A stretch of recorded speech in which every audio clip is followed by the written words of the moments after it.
할머니, 놓으세요. 진짜 다쳐요. 아무도 말리지 않았다. 마지막으로 물을게요. 가방을 돌려주고 사과하면 끝이에요. 이 할망구가 진짜 뭐라 씨부리나. 할머니, 대체 누구시죠? 그냥 평범한 할머니예요. 다만 1970년대 국가대표 유도 선수. 경찰 특수부대 교관 30년. 제자 500명. 젊을 때 조금 운동을 했을 뿐이죠. 안녕하세요. 이야기 배달부 웅이어멈입니다. 지금부터 들려드릴 오늘의 이야기는 10년간 자신의 과거를 숨기고 살아온 한 할머니의 인생 이야기, 그리고 그녀가 우리에게 남긴 깊은 울림에 대해 이야기해 보겠습니다. 더불어 여러분의 구독과 좋아요는 저에게 큰 힘이 됩니다. 서울 시내 271번 버스. 오후 6시 퇴근길 러시아워의 한복판이었다. 11월 말에 차가운 공기가 버스 문이 열릴 때마다 안으로 밀려 들어왔다. 좁은 버스 안은 하루 종일 일에 지친 사람들로 가득했다. 정장 차림의 회사원들은 손잡이를 붙잡은 채 스마트폰을 들여다보고 교복 입은 학생들은 이어폰을 낀 채 창밖을 바라봤다. 중년의 아주머니들은 큰 쇼핑백을 무릎에 올려놓고 피곤한 얼굴로 눈을 감고 있었다. 모두가 각자의 피로에 잠겨 있었다. 뒷좌석 구석진 자리, 창가에는 72세 정분옥 할머니가 조용히 앉아 있었다. 낡았지만 깨끗하게 다려진 베이지색 카디건에 검은 면바지, 흰머리를 단정히 뒤로 넘긴 모습은 어디서나 볼 수 있는 평범한 동네 할머니 그 자체였다. 작은 체구에 약간 구부정한 등, 주름진 손등. 누가 봐도 그저 장을 보고 돌아가는 평범한 노인이었다. 손에는 동네 마트에서 산 김치 한 통과 두부 두 모가 든 비닐봉지를 소중히 안고 있었다. 오늘은 손자 민준이가 좋아하는 김치찌개를 끓여주려고 했다. 비닐봉지 옆에는 작은 보자기에 싼 무언가가 있었다. 민준이가 학교에서 상을 받았다고 해서 준비한 작은 선물이었다. 분옥 씨는 창밖으로 지나가는 풍경을 바라보며 생각에 잠겼다. 지나가는 거리의 나무들은 이미 잎을 다 떨어뜨리고 앙상한 가지만 남아 있었다. 벌써 겨울이구나. 시간 참 빠르네. 그녀의 머릿속에는 오늘 하루가 스쳐 지나갔다. 아침 일찍 일어나 민준이 도시락을 싸주고 학교에 보낸 뒤 집안 청소를 했다. 점심때는 옆집 할머니와 함께 경로당에 들러 화투를 쳤다. 오후에는 동네 마트에 들러 장을 봤다. 72년을 살아온 세월 동안 이제는 이런 소소한 일상이 가장 소중했다. 손자 민준이가 오늘도 학교에서 잘 지냈을까? 친구들이랑 싸우지는 않았을까? 분옥 씨는 작은 미소를 지었다. 10년 전 남편 병수를 떠나보낸 후 홀로 남은 아들이 교통사고로 세상을 떠나면서 그녀에게 남은 것은 당시 5살이었던 손자뿐이었다. 처음에는 막막했다. 60대 중반의 나이에 어린아이를 키운다는 게 쉬운 일은 아니었다. 하지만 민준이가 있었기에 그녀는 다시 일어설 수 있었다. 이제 민준이는 중학교 2학년. 사춘기라 말수는 줄었지만 할머니를 챙기는 마음만은 변함없는 착한 아이였다. 버스가 정류장마다 서고 출발하기를 반복했다. 분옥 씨는 여전히 창밖을 바라보며 평화로운 표정을 짓고 있었다. 저녁에 뭘 더 해줄까 생각하던 중이었다. 김치찌개에 계란찜도 해주면 민준이가 좋아할 것 같았다. 바로 그때였다. 아, 도둑이야. 갑작스러운 비명이 버스 안의 평화를 산산조각 냈다. 분옥 씨는 고개를 돌렸다. 버스 앞쪽 중간 문 근처에서 소란이 일어나고 있었다. 30대로 보이는 건장한 남성이 50대 중년 여성의 핸드백을 낚아채 들고 있었다. 여성은 공포에 질린 얼굴로 가방 끈을 붙잡으려 했지만 남성의 힘에 밀려 손을 놓쳤다. 내 가방 돌려줘요. 여성의 목소리가 떨렸다. 핸드백 안에는 월급날 받은 현금과 카드, 그리고 무엇보다 돌아가신 어머니의 사진이 들어 있었다. 범인은 핸드백을 움켜쥔 채 버스 출구 쪽으로 움직이기 시작했다. 다음 정류장에서 도망칠 심산인 게 분명했다. 그의 얼굴에는 오히려 여유로운 미소까지 번졌다. 어차피 이 버스에서 자신을 막을 사람은 없다고 확신하는 듯 했다. 분옥 씨의 평범했던 하루에 균열이 생기는 순간이었다. 그녀의 손이 무의식적으로 꽉 쥐어졌다. 비닐봉지를 쥔 손에 힘이 들어가면서 김치통이 삐걱거리는 소리가 났다. 그녀의 눈빛이 달라지기 시작했다. 버스 안은 순식간에 공포의 도가니로 변했다. 피해자인 중년 여성은 공포에 질린 채 소리를 지르고 있었지만 버스 안의 다른 승객들은 당황한 표정으로 서로를 쳐다볼 뿐 아무도 나서지 못했다. 30명이 넘는 사람들이 타고 있었지만 모두가 얼어붙은 듯 움직이지 않았다. 범인은 180cm가 넘는 키에 다부진 체격이었다. 헬스장에서 단련한 듯한 근육질 몸매에 얼굴에는 여러 개의 흉터가 있었다. 눈빛은 차갑고 거칠었으며 주변을 위협적으로 둘러보며 누군가 자신을 막을 것인지 확인했다. 그는 이미 여러 번 이런 일을 저질렀다는 게 행동에서 드러났다. 침착했고 계산적이었으며 무엇보다 자신감에 차 있었다. 누구든 나서 보시죠. 범인의 도발적인 목소리가 버스 안에 울려 퍼졌다. 그는 일부러 큰 소리로 말하며 사람들을 제압하려 했다. 버스 기사는 룸미러로 상황을 확인했지만 운전 중이라 자리를 뜰 수 없었다. 그는 급하게 경찰에 신고하려 했지만 범인이 눈치채고 협박했다. 기사님 가만히 계세요. 안 그러면 이 버스 안 사람들이 다칠 겁니다. 승객들은 본능적으로 고개를 숙이거나 시선을 피했다. 20대 청년 몇 명이 있었지만 상대의 위압적인 모습에 주눅 들어 감히 눈도 마주치지 못했다. 한 청년은 이어폰을 낀 채 못 본 척 창밖만 바라봤고 다른 청년은 스마트폰을 더욱 가까이 들여다보며 없는 문자를 확인하는 척했다. 중년 남성들도 마찬가지였다. 넥타이를 맨 회사원 몇 명이 서 있었지만 모두 고개를 숙인 채 자신의 구두만 바라보고 있었다. 그들의 눈빛에는 죄책감과 두려움이 뒤섞여 있었다.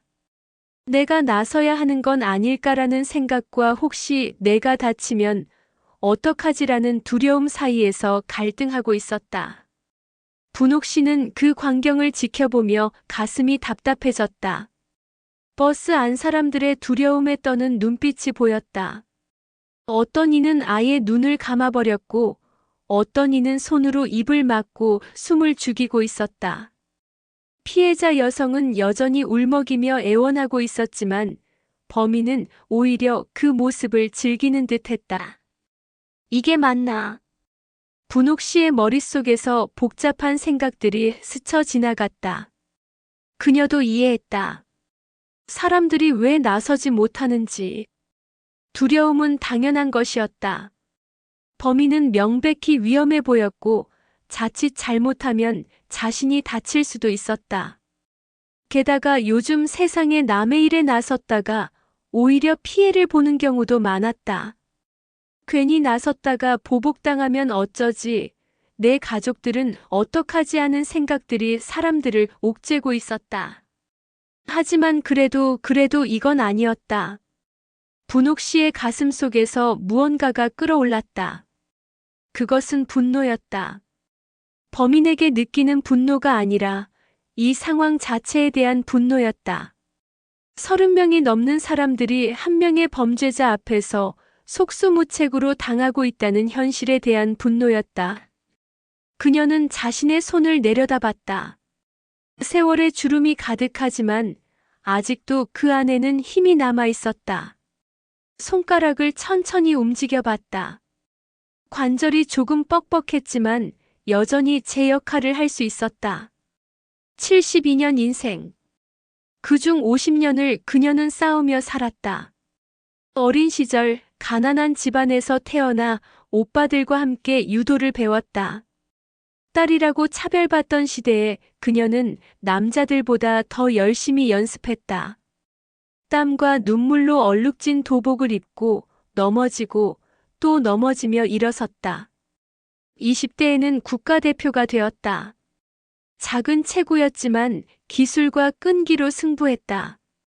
국제대회에서 메달을 따고 태극마크를 가슴에 달았을 때의 자부심. 그때는 자신이 가장 강하다고 믿었다. 30대에 결혼하고 아들을 낳았다. 하지만 평범한 주부로 살 수는 없었다. 경찰 특수부대에서 교관 제의가 들어왔고 그녀는 다시 도복을 입었다. 20년 넘게 수많은 제자들을 가르쳤다. 범죄자와 맞서 싸울 사람들을 키웠다. 하지만 10년 전 모든 것이 바뀌었다. 남편 병수가 암 선고를 받았다. 6개월이라는 시한부 인생. 분옥 씨는 모든 것을 내려놓고 남편을 간호했다. 병원과 집을 오가며 남편의 손을 잡고 함께 시간을 보냈다. 병원 침대에 누워있던 남편이 그녀의 손을 꼭 잡으며 말했다. 당신 평생 고생했소. 이제 좀 쉬어요. 강하게만 살지 말고 평범하게 살아요. 손자랑 함께 행복하게 살아요. 그것이 남편의 마지막 유언이었다. 그 약속을 지키려고 분옥 씨는 모든 것을 내려놓았다. 교관직을 사직했고 유도복도 장롱 깊숙이 넣어두었다. 제자들의 연락도 끊었다. 그저 평범한 할머니로 살려고 했다. 손자를 키우고 장을 보고 이웃들과 화투를 치고 조용히 늙어가려 했다. 하지만 오늘 이 순간 분옥 씨는 깨달았다. 평범하게 산다는 것이 무기력하게 산다는 뜻은 아니라는 것을. 약한 사람이 당하는 것을 보고도 못 본 척 한다면 그건 평범한 게 아니라 비겁한 것이라는 것을. 그녀의 눈빛이 변했다. 평범한 할머니의 온화한 눈빛이 사라지고 수십 년 동안 갈고 닦은 무술인의 예리한 눈빛이 드러나기 시작했다. 분옥 씨는 천천히 비닐봉지를 옆자리에 내려놓았다. 김치와 두부를 조심스럽게 놓고 보자기에 싼 손자 선물도 안전한 곳에 두었다. 그리고 손목을 천천히 돌리며 관절을 풀었다. 10년 만에 다시 깨어나는 느낌이었다. 몸속 깊은 곳에 잠들어 있던 무언가가 다시 꿈틀거리기 시작했다. 근육이 기억하고 있었다. 뼈가 기억하고 있었다. 수천 번, 수만 번 반복했던 움직임들을. 오늘 내가 나서야겠구나. 분옥 씨는 결심했다. 조용하지만 확고한 결심이었다. 그녀는 천천히 자리에서 일어섰다. 작은 체구였지만 이상하게도 그 순간 그녀는 누구보다 크게 보였다. 뒷좌석에서 천천히 일어서는 작은 그림자가 있었다. 분옥 할머니였다. 버스 안에 몇몇 사람들이 그 움직임을 알아챘다. 한 대학생이 놀란 눈으로 분옥 할머니를 바라봤다. 설마 저 할머니가? 하지만 대부분의 승객들은 여전히 고개를 숙인 채 범인만 의식하고 있었다. 분옥 씨는 한 발 한 발 천천히 앞으로 나아갔다. 그녀의 걸음에는 특별한 리듬이 있었다. 마치 고양이처럼 소리 없이 하지만 확고하게. 72세의 노인이라고는 믿기지 않을 만큼 안정적인 걸음이었다. 젊은이. 목소리는 낮고 차분했다. 큰 소리를 낼 필요도 없었다. 이상하게도 그 한마디에 버스 안의 공기가 바뀌었다. 분옥 씨의 목소리에는 수십 년간 수백 명의 제자들을 가르치며 익힌 권위가 담겨 있었다.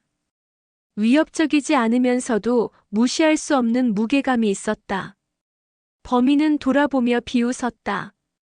작은 체구의 할머니가 자신에게 다가오는 모습이 우스워 보였다. 할머니, 뭐 하시는 거예요? 다치기 싫으면 가만히 계세요.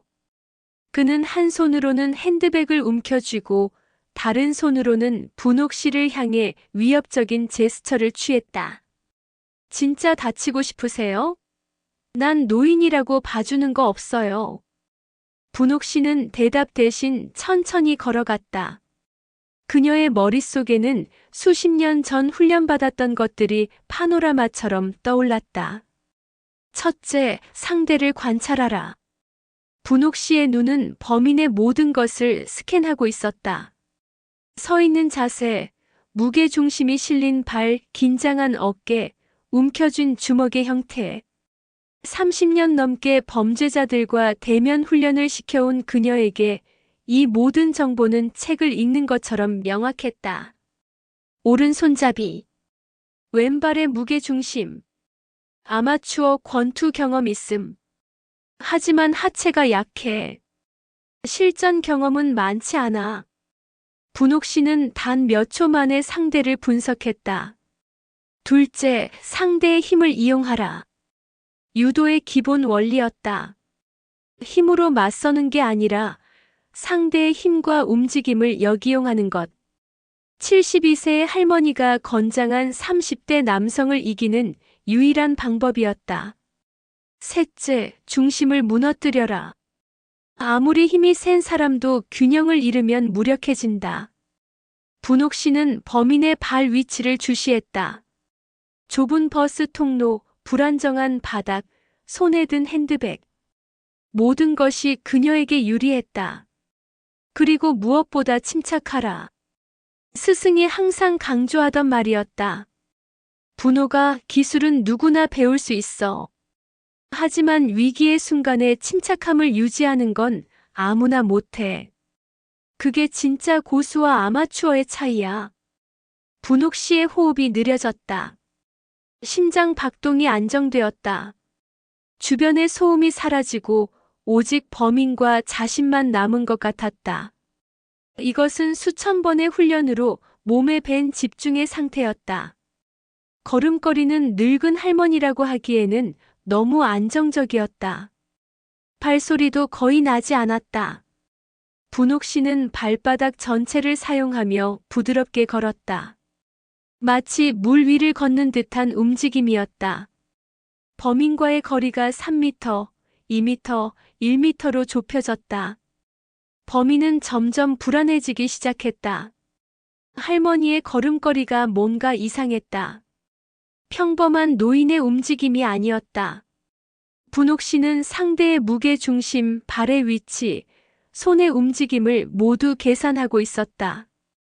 그녀의 눈은 범인의 어깨를 주시했다. 공격의 신호는 항상 어깨에서 나온다. 주먹을 날리기 전, 발차기를 하기 전 어깨가 먼저 움직인다. 버스가 신호등에 걸려 멈췄다. 범인은 초조해졌다. 다음 정류장까지 가야 하는데 이 할머니가 시간을 지연시키고 있었다. 그는 큰 소리로 위협했다. 마지막으로 경고해요. 물러서지 않으면 진짜 때릴 거예요. 그 가방 돌려주시죠.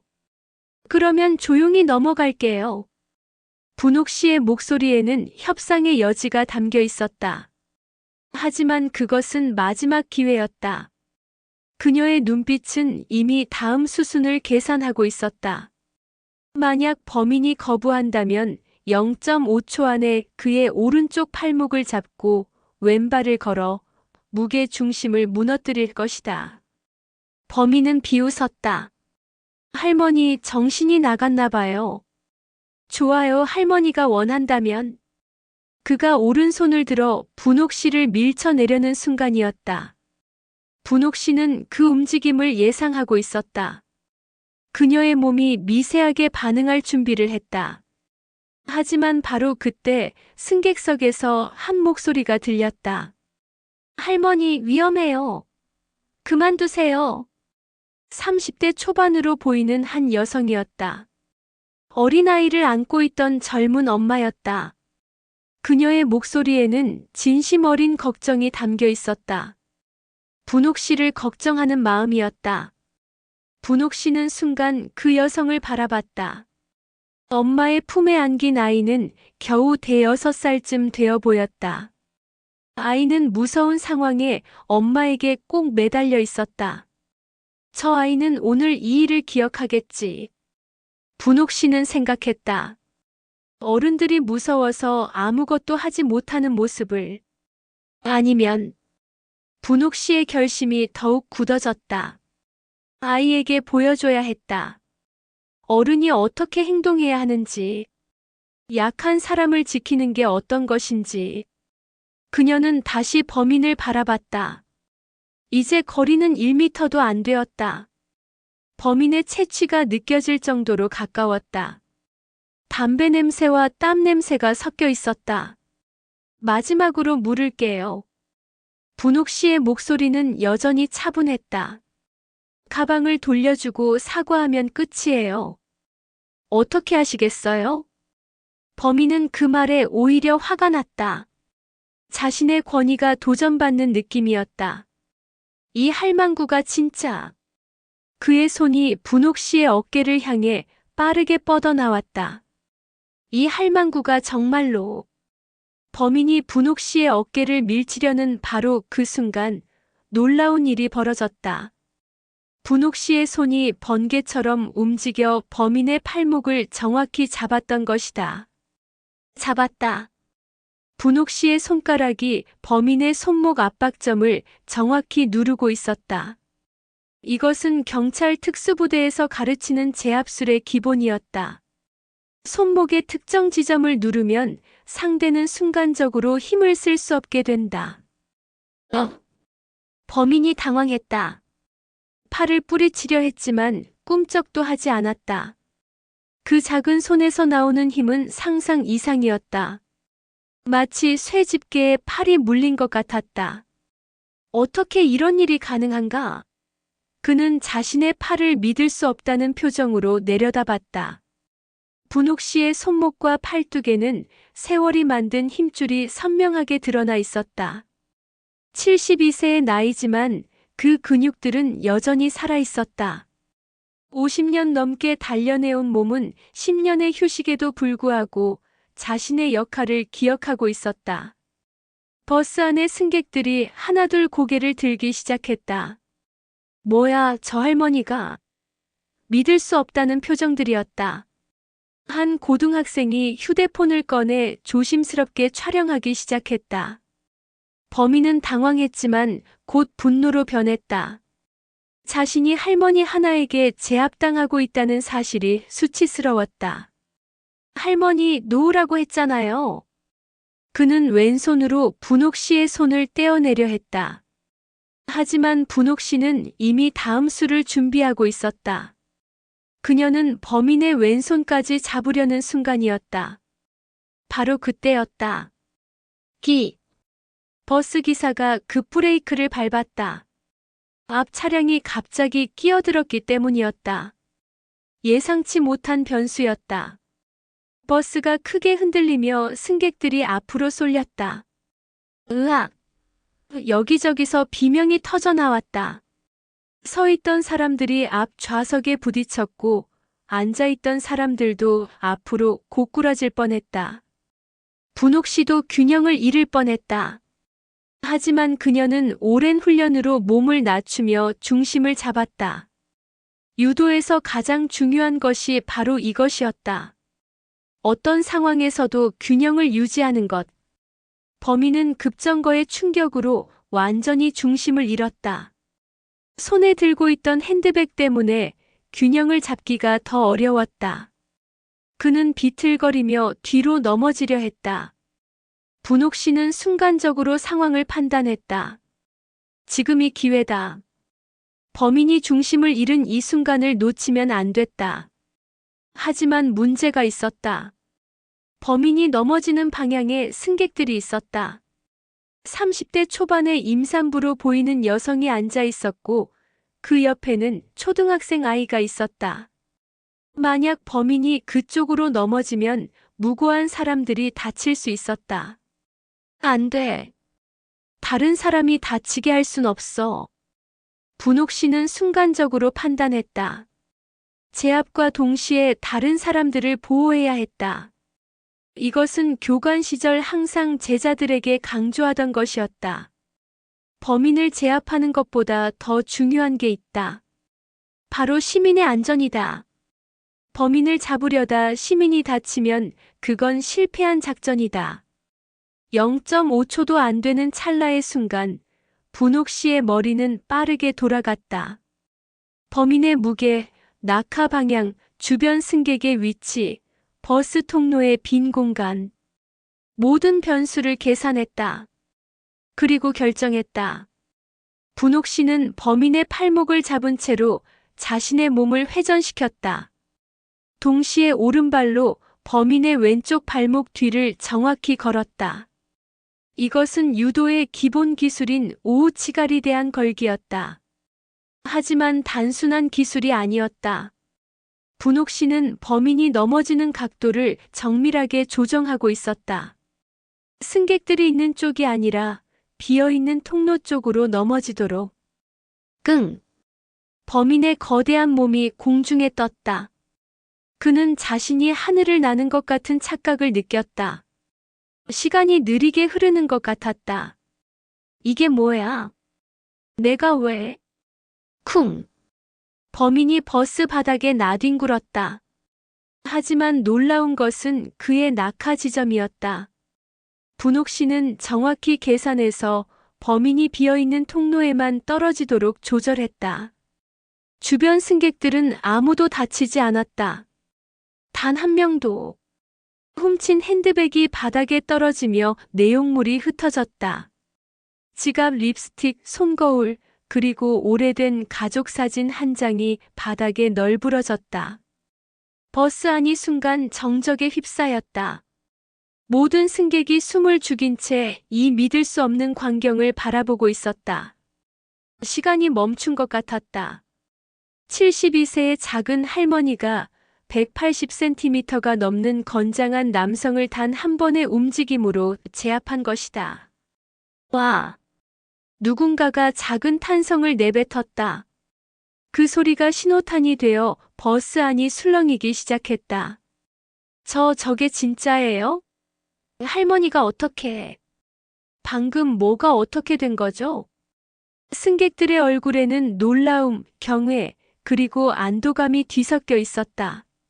아까까지 두려움에 떨던 사람들의 표정이 완전히 바뀌어 있었다. 범인은 바닥에서 신음했다. 아파. 그는 일어나려 했지만 허리와 등이 너무 아팠다. 멍하니 천장을 바라보며 생각했다. 내가 할머니한테 당했다고. 분옥 씨는 천천히 숨을 내쉬었다. 아직 끝난 게 아니었다. 범인이 다시 일어날 수도 있었다. 그녀는 범인과의 거리를 유지하며 경계 자세를 취했다. 하지만 범인은 일어날 생각을 하지 못했다. 바닥에 쓰러진 채 분옥 씨를 올려다보는 그의 눈에는 이제 두려움이 가득했다. 승객 한 명이 휴대폰으로 전체 과정을 촬영하고 있었다. 할머니가 범인에게 다가가는 장면부터 단 한 번의 기술로 제압하는 장면까지 모든 것이 영상에 담겼다. 이 영상은 곧 인터넷을 뜨겁게 달굴 터였다. 하지만 그 순간 분옥 씨는 그런 것을 전혀 신경 쓰지 않았다. 그녀는 핸드백의 내용물을 조심스럽게 주었다. 특히 바닥에 떨어진 가족 사진을 정성스럽게 집어들었다. 사진 속에는 젊은 시절의 피해자 여성과 그녀의 어머니로 보이는 노인이 함께 웃고 있었다. 버스 기사는 상황을 파악하고 즉시 경찰에 연락했다. 네, 271번 버스입니다. 소매치기범을 제압했습니다. 다음 정류장으로 경찰관 출동 부탁드립니다. 네, 승객 중 한 분이, 아니, 할머니 한 분이 범인을 제압하셨습니다. 전화 너머 경찰관의 목소리가 놀라움으로 높아졌지만 버스 기사는 자신도 믿기지 않는다는 듯 다시 한번 확인했다. 네, 맞습니다. 할머니세요. 분옥 씨는 떨리는 손으로 피해자에게 다가갔다. 그녀의 손이 미세하게 떨리고 있었다. 10년 만에 다시 사람을 제압했다는 사실이 실감났다. 아드레날린이 온몸을 타고 흐르는 느낌이었다. 심장이 빠르게 뛰고 있었다. 괜찮으시죠? 분옥 씨가 피해자에게 핸드백을 건네며 다정하게 물었다. 평범한 할머니의 모습으로 돌아가 있었지만 사람들의 눈빛은 완전히 달라져 있었다. 이제 그녀를 바라보는 시선에는 경외감이 가득했다. 피해자 여성은 핸드백을 받아들며 눈물을 흘렸다. 고맙습니다. 정말 정말 고맙습니다. 그녀의 목소리는 떨리고 있었다. 핸드백을 꽉 껴안으며 어머니의 사진을 확인했다. 다행히 사진은 무사했다. 천만에요. 당연히 도와드려야죠. 분옥 씨는 여성의 어깨를 토닥이며 미소를 지었다. 그리고 조심스럽게 물었다. 많이 놀라셨죠? 괜찮으세요? 여성은 고개를 끄덕이며 대답했다. 할머니, 정말 어떻게 감사를 드려야 할지. 범인은 여전히 바닥에 쓰러진 채 분옥 씨를 올려다보고 있었다. 일어나려는 시도조차 하지 않았다. 그의 눈에는 이제 공포와 더불어 무언가 다른 감정이 섞여 있었다. 부끄러움, 아니면 경외심. 범인은 천천히 입을 열었다. 할머니, 대체 누구시죠? 그의 목소리에서 아까의 건방진 톤은 완전히 사라졌다. 이제는 진심으로 궁금해하는 표정이었다. 분옥 씨는 미소를 지으며 대답했다. 그냥 평범한 할머니예요. 다만 젊을 때 조금 운동을 했을 뿐이지요. 그녀의 목소리는 여전히 온화했다. 범인을 향한 분노나 적개심은 없었다. 조금 운동을 했다고요? 범인은 믿을 수 없다는 표정이었다. 자신을 단 한 번의 움직임으로 제압한 사람이 조금 운동했다고 말하는 것이 우스웠지만 웃을 수가 없었다. 한 대학생이 조심스럽게 다가왔다. 아까부터 영상을 촬영하던 학생이었다. 할머니, 정말 대단하세요. 영화에서나 볼 법한 장면이었어요. 다른 승객들도 하나둘 용기를 내어 말을 걸기 시작했다. 할머니, 혹시 무술을 배우셨어요? 어떻게 그렇게 정확하게 움직이실 수 있어요? 저도 나이 들면 할머니처럼 멋지게 늙고 싶어요. 분옥 씨는 당황스러워하며 손을 내저었다. 아이고, 별 말씀을요. 그냥 가만히 있을 수가 없더라고요. 그녀의 얼굴이 붉어졌다. 주목받는 것이 익숙하지 않았다. 아까 어린아이를 안고 있던 젊은 엄마가 다가왔다. 할머니, 걱정했는데 정말 놀라웠어요. 우리 아이한테도 큰 배움이 됐어요. 엄마는 아이를 향해 말했다. 수진아, 저 할머니처럼 용기 있는 사람이 되어야 해. 5살쯤 되어 보이는 여자아이가 분옥 씨를 올려다보며 말했다. 할머니, 슈퍼히어로 같아요. 아이의 순수한 눈빛에 분옥 씨는 웃음을 터뜨렸다. 슈퍼히어로라니. 할머니는 그냥 할머니란다. 분옥 씨는 아이의 머리를 쓰다듬으며 부드럽게 말했다. 버스가 다음 정류장에 도착했다. 문이 열리자 2명의 경찰관이 버스에 올라탔다. 그들은 바닥에 쓰러진 범인을 보고 놀란 표정을 지었다. 신고받고 왔습니다. 범인이 이미 제압되어 있네요. 또 젊은 경찰관이 상황을 파악하려 두리번거렸다. 누가 제압하신 겁니까? 버스 기사가 분옥 씨를 가리켰다. 저 할머니께서 하셨습니다. 경찰관들은 분옥 씨를 보고 더욱 놀란 표정을 지었다. 작은 체구의 할머니가 건장한 남성을 제압했다는 것이 믿기지 않았다. 할머니께서요? 어떻게? 경찰관이 물었다. 분옥 씨는 담담하게 대답했다. 젊었을 때 유도를 좀 했어요. 그 기억이 남아있나 봐요. 범인을 일으키며 수갑을 채우던 나이든 경찰관이 분옥 씨를 자세히 쳐다봤다. 그의 얼굴에 뭔가 떠오르는 표정이 스쳤다. 혹시 정분옥 교관님이세요? 분옥 씨는 놀라 경찰관을 바라봤다. 네. 어떻게? 저예요. 20년 전에 특수부대 신입 교육받을 때 교관님께 배웠습니다. 경찰관의 얼굴이 환해졌다. 기억 안 나시겠지만 저 김태준입니다. 교관님께서 직접 유도 제압술을 가르쳐 주셨죠. 분옥 씨는 기억을 더듬었다. 아, 김태준. 그때 그 쭉쭉이 자라던 친구. 네, 맞습니다. 경찰관은 감격해하며 말했다. 교관님 기술이 아직도 살아있으시네요. 전설이 진짜였어요. 버스 안의 승객들은 이 대화를 들으며 다시 한번 놀랐다. 할머니가 그냥 운동을 좀 한 게 아니라 경찰 특수부대 교관이었다는 사실에 범인이 연행되는 동안 승객들은 여전히 놀란 표정으로 분옥 씨를 바라보고 있었다. 누군가는 박수를 치기 시작했고 곧 버스 안전체가 박수로 가득 찼다. 짝짝짝짝. 분옥 씨는 쑥스러워하며 손을 내저었다. 아니에요, 별일 아니에요. 하지만 그녀의 눈가에는 미소가 번지고 있었다. 경찰관 김태준은 범인을 데리고 내리면서 분옥 씨에게 말했다. 교관님, 나중에 경찰서로 진술하러 오셔야 할 것 같습니다. 제가 직접 모시러 가겠습니다. 알았어요. 연락 주세요. 분옥 씨는 고개를 끄덕였다. 범인은 버스에서 내려가며 마지막으로 분옥 씨를 돌아봤다. 그의 눈빛에는 이제 적대감이 아닌 다른 무언가가 있었다. 아마도 존경심이었을까? 그는 작은 목소리로 말했다.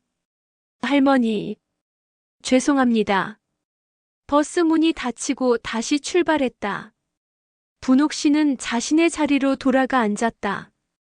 비닐봉지를 다시 집어들고 내용물을 확인했다. 김치도 두부도 다행히 무사했다. 하지만 그녀의 손은 여전히 미세하게 떨리고 있었다. 심장도 아직 빠르게 뛰고 있었다. 몸은 기억하고 있었다. 10년 전에 내려놓았던 그 감각을, 위험한 상황에서 느끼는 긴장감과 그것을 극복했을 때의 성취감을. 분옥 씨는 창밖을 바라보며 생각했다. 내가 오늘 한 일이 옳은 걸까? 남편과의 약속이 떠올랐다. 평범하게 살겠다는 약속. 하지만 오늘 그 약속을 깬 것 같았다. 버스는 다시 일상의 풍경 속으로 달려가고 있었다. 하지만 분옥 씨의 마음속에는 작은 파문이 일고 있었다.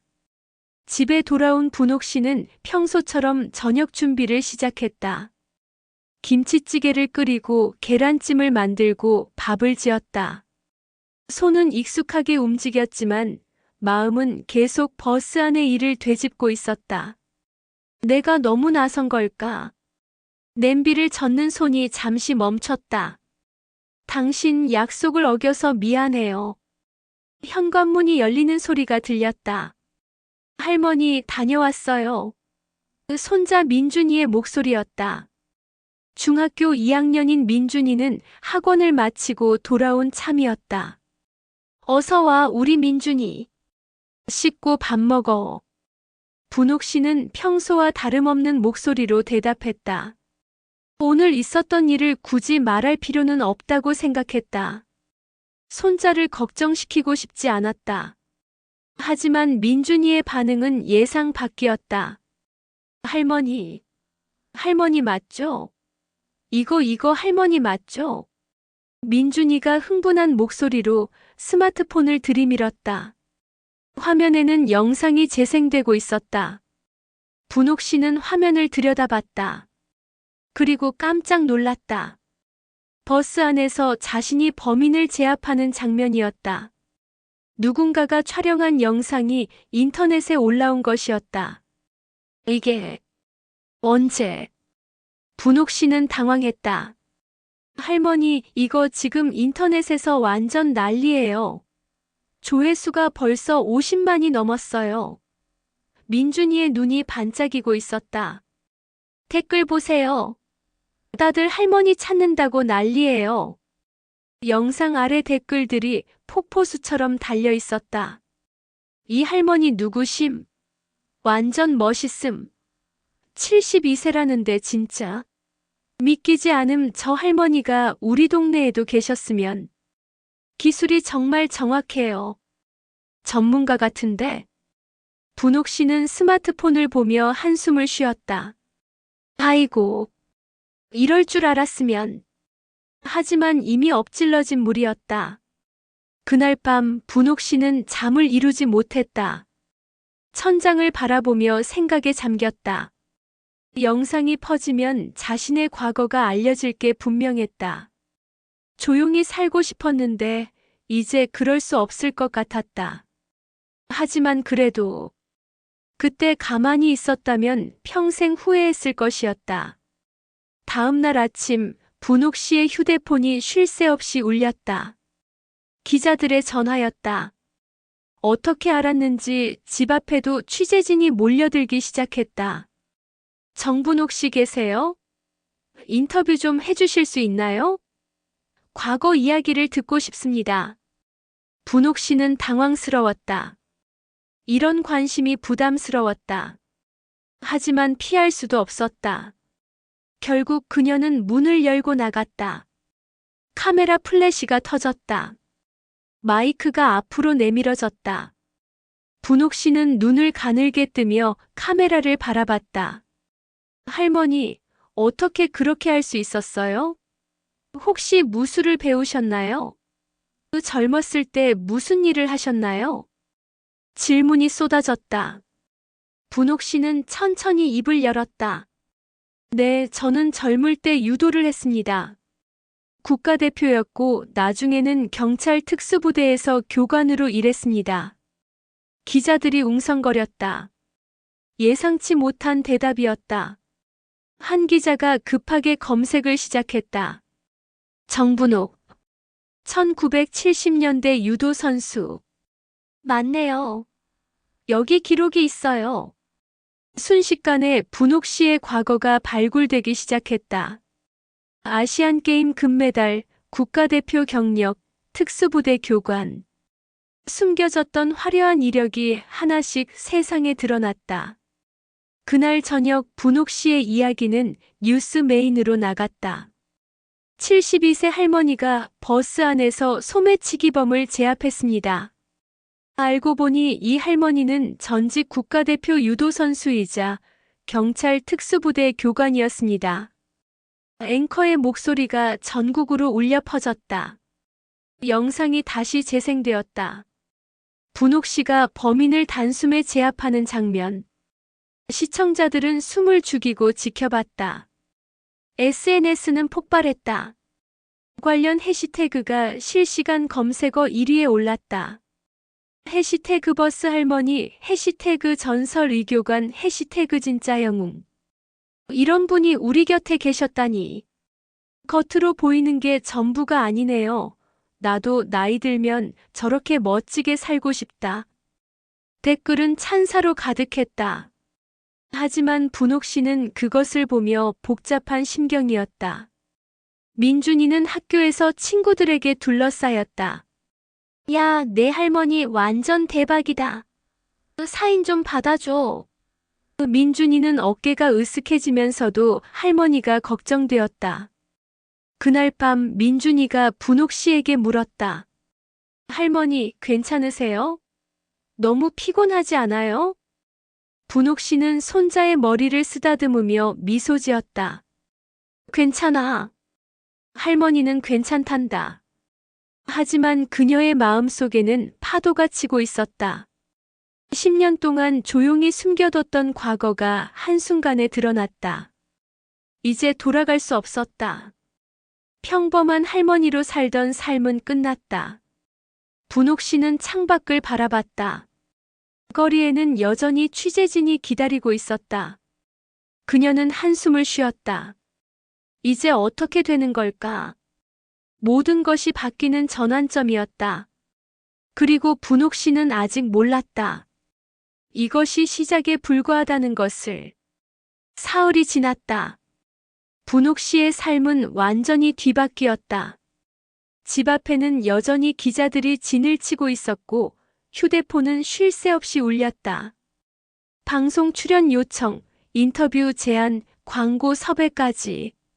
하루에도 수십 통의 전화가 왔다. 죄송합니다. 그런 건 생각 없습니다. 분옥 씨는 정중하게 거절을 반복했다. 하지만 전화는 멈추지 않았다.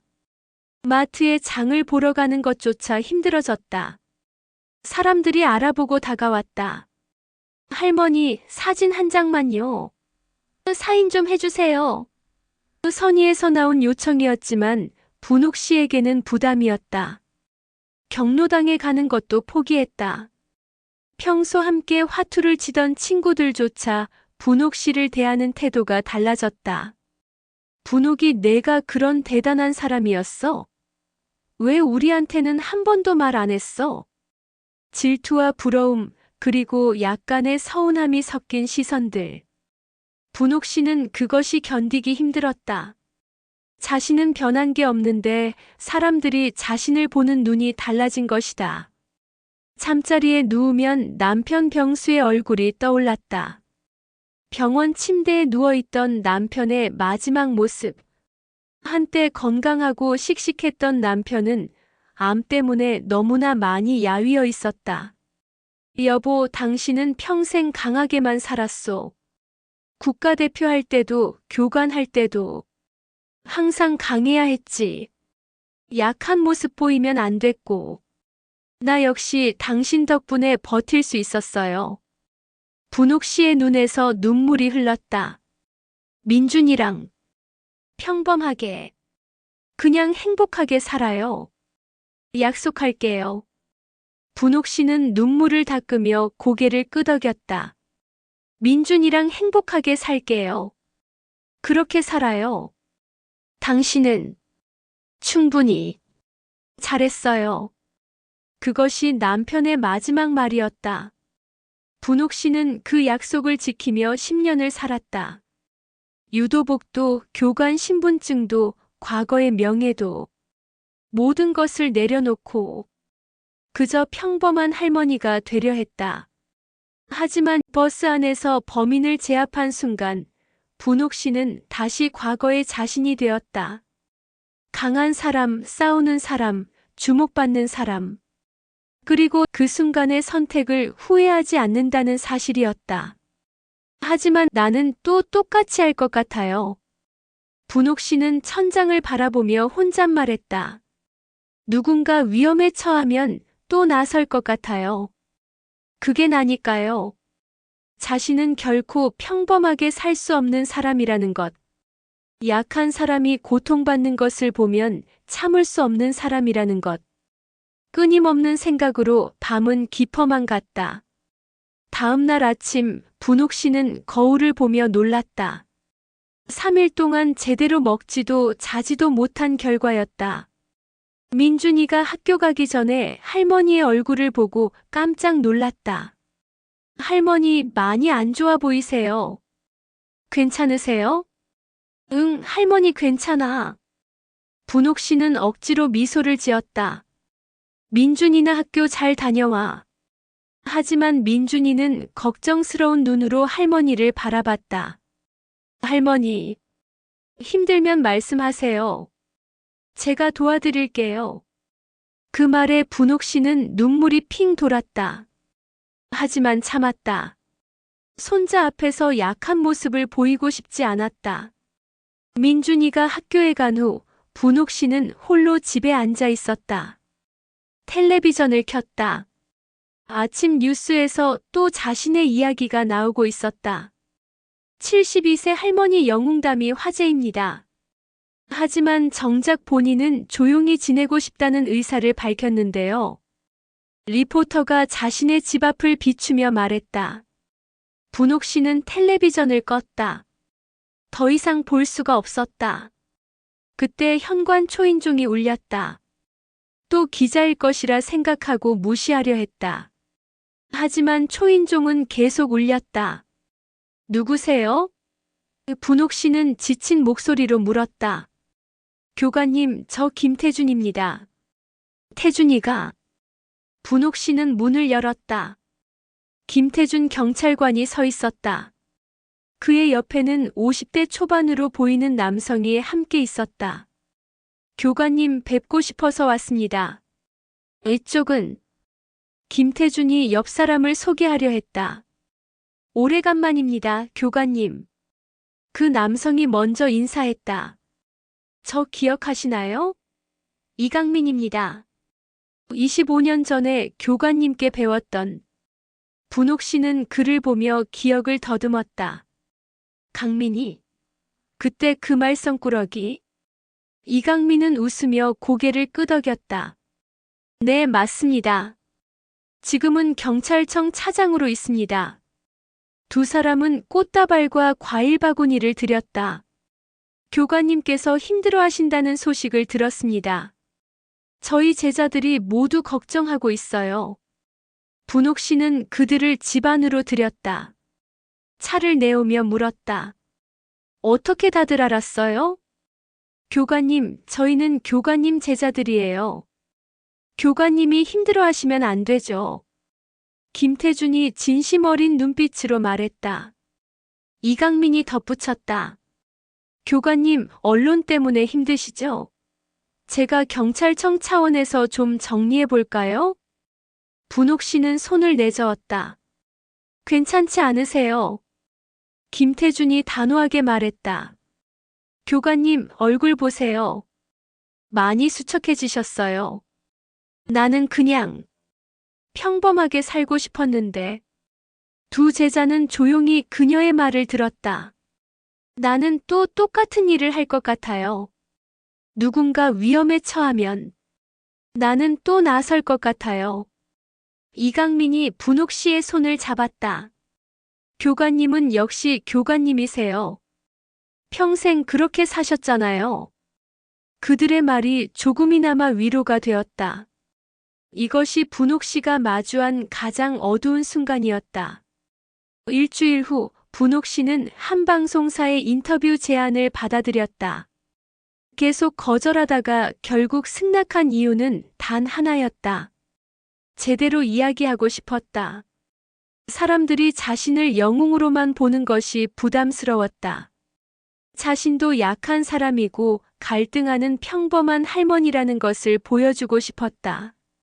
촬영 당일 분옥 씨는 평소처럼 수수한 차림으로 스튜디오에 도착했다. 베이지색 카디건과 검은색 바지. 72세 할머니의 평범한 모습이었다. 카메라가 돌아가기 시작했다. 스튜디오 조명이 환하게 켜졌다. 분옥 씨는 잠시 눈을 가늘게 떴다가 적응했다. 어서 오세요, 정분옥 씨.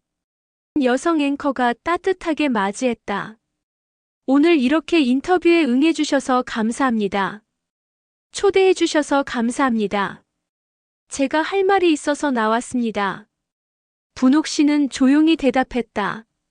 정분옥 씨, 먼저 여쭤보겠습니다.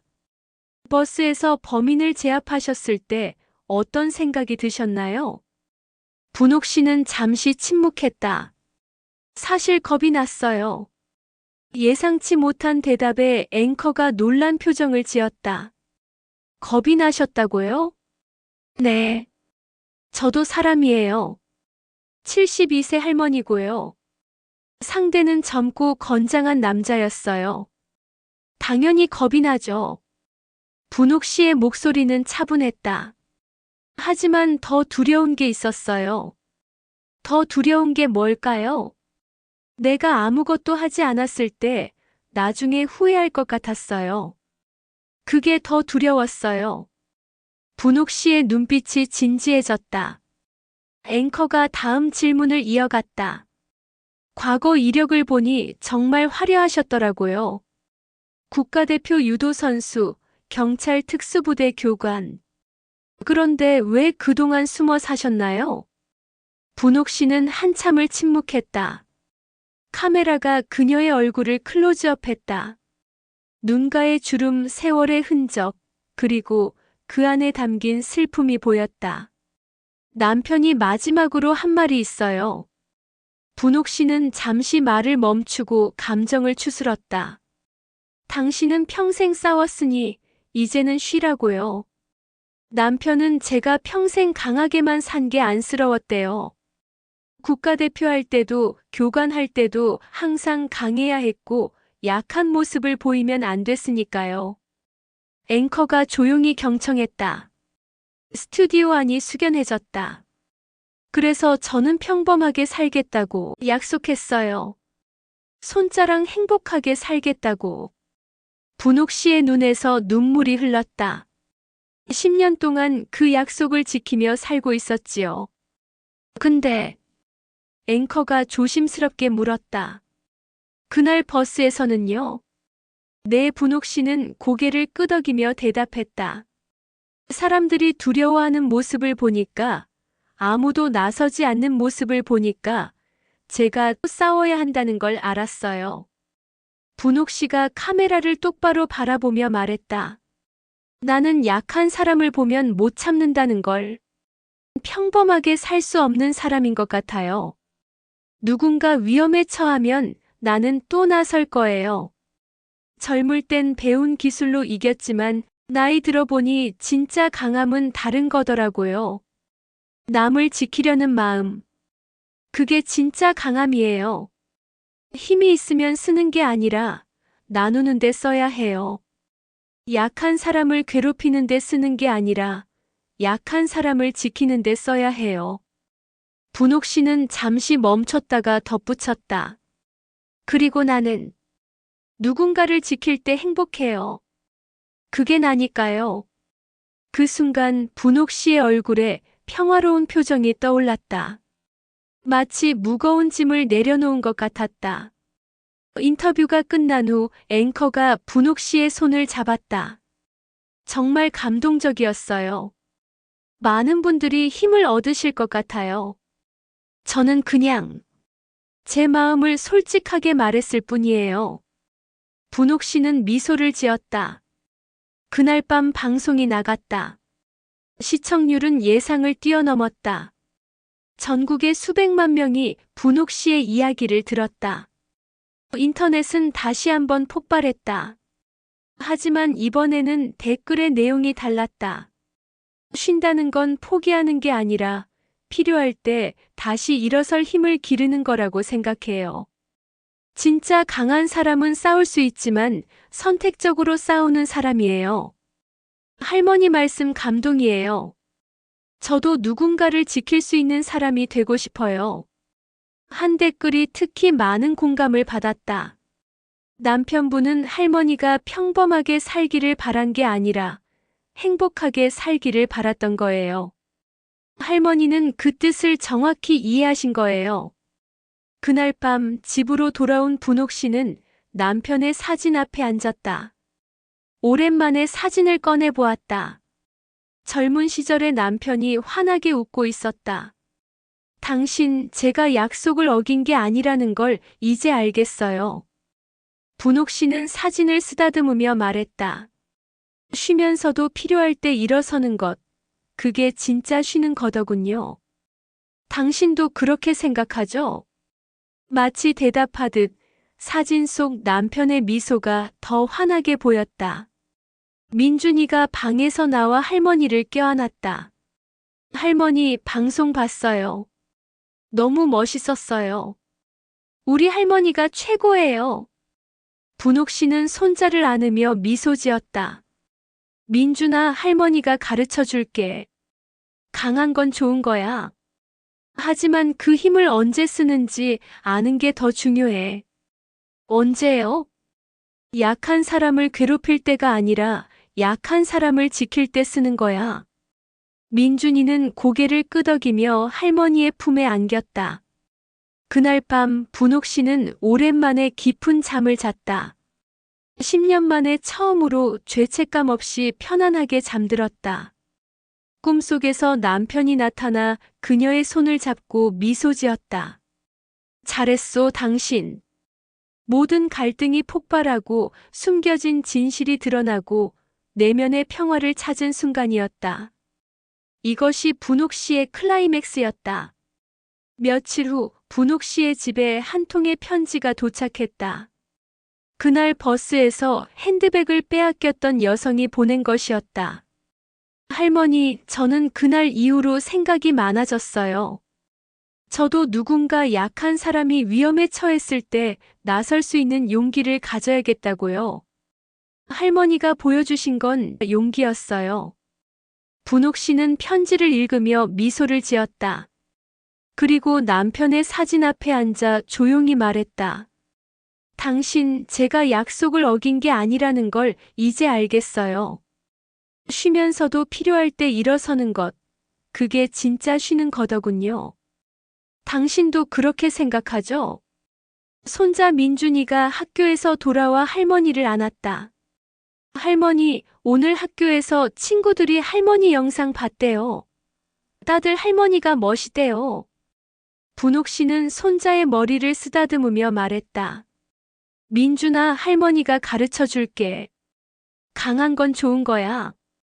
하지만 그 힘을 언제 쓰는지 아는 게 더 중요해. 약한 사람을 괴롭힐 때가 아니라 약한 사람을 지킬 때 쓰는 거야. 지금도 분옥 씨는 271번 버스를 타고 다닌다. 여전히 마트에서 장을 보고 손자를 위한 밑반찬을 준비한다. 하지만 이제 버스 안 사람들은 그녀를 알아본다. 그리고 조용히 고개를 숙여 인사한다. 분옥 씨는 그런 인사들이 부담스럽지 않다. 오히려 좋다. 사람들이 자신을 통해 배우기를 바란다. 나이는 숫자일 뿐이며 진정한 강함은 폭력이 아니라 선택에 있다는 것을. 그리고 가장 중요한 것은 필요한 순간에 일어설 수 있는 용기를 잃지 않는 것이라는 것을. 세상에는 분옥 씨 같은 사람들이 많이 있다. 겉으로 보기에는 평범하지만 누군가를 위해 기꺼이 나설 수 있는 용기와 따뜻함을 가진 사람들. 우리는 그들을 미처 알아보지 못하고 지나칠 때가 많지만 정말 필요한 순간에 그들이 보여주는 진정한 강함 앞에서 고개를 숙이게 된다. 진짜 영웅은 망토를 두르고 하늘을 날아다니는 사람이 아니다. 바로 우리 옆에서 묵묵히 살아가면서 꼭 필요한 순간에 누군가의 손을 잡아주는 사람들이다. 그들은 평소에는 쉬지만 필요할 때 일어선다. 그것이 진정한 강함이다. 여러분, 정분옥 할머니의 이야기 어떠셨나요? 나이는 정말 숫자일 뿐이고 약한 사람을 지키려는 따뜻한 마음, 그것이 진정한 용기입니다. 우리 주변에는 우리가 모르는 영웅들이 살고 있습니다. 평범해 보이는 사람들 속에 얼마나 많은 이야기가 숨어 있을까요? 분옥 할머니는 지금도 271번 버스를 타고 손자를 위해 밑반찬을 만들고 지역 주민들에게 호신술을 가르치며 살아가고 계십니다. 영웅이 아닌 따뜻한 이웃으로서 말이죠. 이 이야기가 감동적이었다면 좋아요와 구독 부탁드립니다. 그리고 댓글로 여러분의 생각을 나눠주세요. 다음 영상에서도 더 감동적인 이야기로 찾아뵙겠습니다. 시청해주셔서 감사합니다.